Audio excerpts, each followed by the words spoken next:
Introduction to scatter plots. Our learning targets for today: I can describe what a scatter plot is. I can understand the titles and labels of a scatter plot. And I can interpret the meaning of points on a scatter plot. So what is a scatter plot? A scatter plot is a graph that shows a relationship between two sets of data. So let's take a look at our scatter plot shown here. We have our your x and y coordinates. So we have our x-axis and our y-axis. On our x-axis, we have our independent variable, and our y-axis, we have our dependent variable. We have a bunch of these dots, which we call points. Whenever we look at a series of points in a scatter plot, we look for a trend. So in this case, it's going up and to the right. So we call that a trend line, and we want to mirror that trend as much as possible. Being that it's a scatter, you're going to try to find that middle of the grouping. That's a trend line.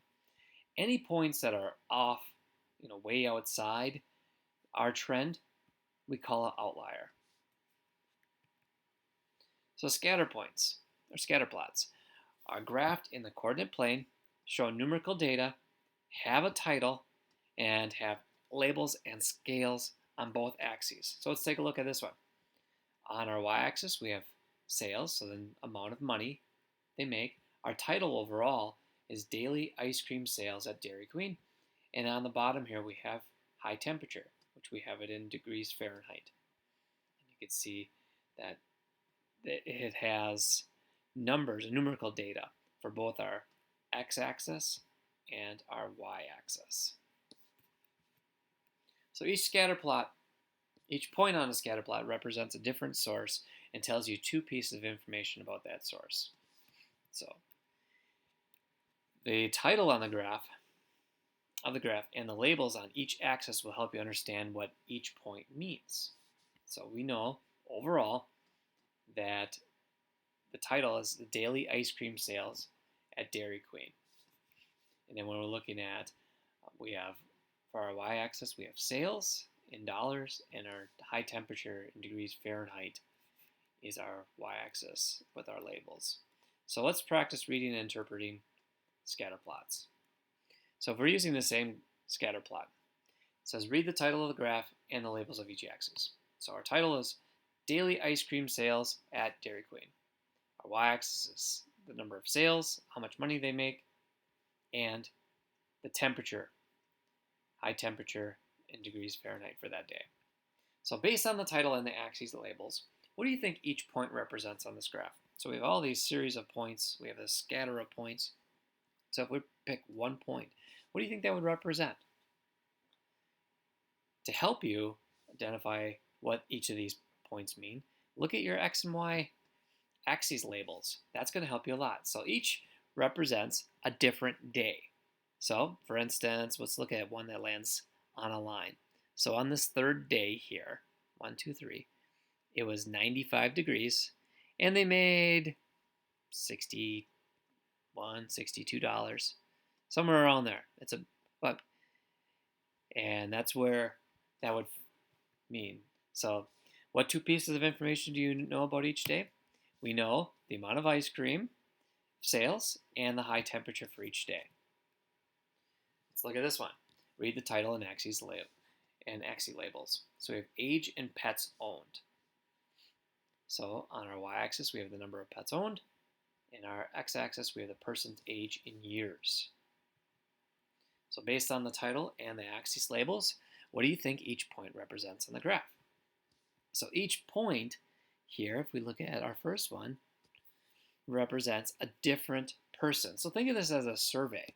So they randomly selected people and asked them, what's your age and how many pets do you own? So for instance, this first point, they asked a 10-year-old, person that was 10 years old, and they owned 3 pets. Over here, they asked a person that was 70 years old, and they have 1 pet. So what two pieces of information do you know about each person? We know how many pets a person owns and how old they are. read the title of the graph and labels on each axis. So this time we have television size and the price. So we have the price as our y-axis in dollars, how much it costs, and the television size in inches. So based on the title and the axis labels, what do you think each point represents? So each one represents a different television. So if you're trying to figure out a trend line of where or how much you would pay for a certain size TV, you would look at a scatter plot similar to this. So you would look at individual TVs first and get the price. So say you had a 30-inch TV that costs around $250. And then say you had a 40-inch TV and it costs $1,500. So each one represents an individual television. So what two pieces of information do you know about the television, about each television? We know the price and we also know the size. So read the title and the axis labels. So we have restaurant sandwiches. On our y-axis, we have the number of calories.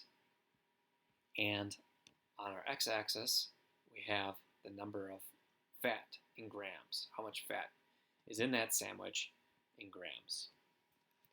So based on the title and the axis labels, what do you think each point represents on this graph? So each point represents one sandwich or a different sandwich. So that's why you're comparing, looking at the number of, if you look at one sandwich versus a different sandwich, they're going to have different calorie counts as well as fat grams. But they are each a different type of sandwich. What two pieces do you know about each sandwich? Well, we know the number of calories, and we also know how many grams of fat each sandwich has. Next one, read the title and the axis labels. We have family size and laundry loads. So based on the title and axis labels, what do you think each point represents? Each point represents a different family. So if you're surveying families, you're asking, well, how many people live in your family, how many are in your family, and how many loads of laundry you use. So what two pieces of information do you know about each family? We know the size of each family and how many loads of laundry they have by looking at our axes. Our x-axis, family size, and our y-axis are loads of laundry, the number of laundry. So that's it for today. So we want you to head on over to Schoology to complete today's practice. Email your teacher with any questions.